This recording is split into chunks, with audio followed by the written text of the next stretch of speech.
السلام علیکم ورحمۃ اللہ وبرکاتہ۔ بسم اللہ الرحمن الرحیم۔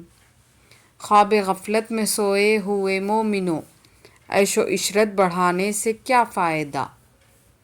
آنکھ کھولو، اٹھو، یاد رب کو کرو، عمر یوں ہی گنوانے سے کیا فائدہ؟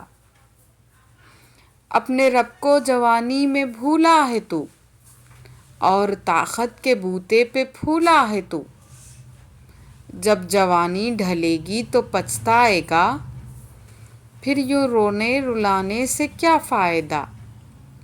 تھا حکومت کا فرعون کو بھی نشہ، ظلم پر ظلم خلقت پر کرتا رہا، جب سمندر میں ڈوبا تو کہنے لگا، اس حکومت کے پانے سے کیا فائدہ؟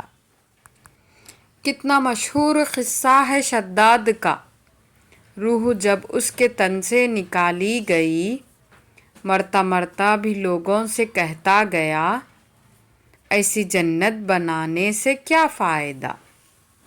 آگے بڑھنے سے پہلے آپ تمام سے ایک گزارش ہے کہ ابھی تک آپ نے ہمارے چینل کو سبسکرائب نہیں کیا ہے تو سبسکرائب کر دیجئے، اور ویڈیو پسند آئے تو ویڈیو کو لائک اور شیئر کر دیجئے۔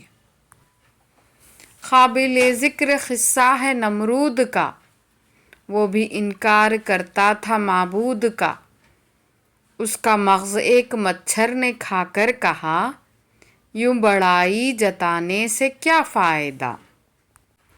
آنکھ کھولو، اٹھو، یاد رب کو کرو، عمر یوں ہی گنوانے سے کیا فائدہ؟ خواب غفلت میں سوئے ہوئے مومنوں، عیش و عشرت بڑھانے سے کیا فائدہ؟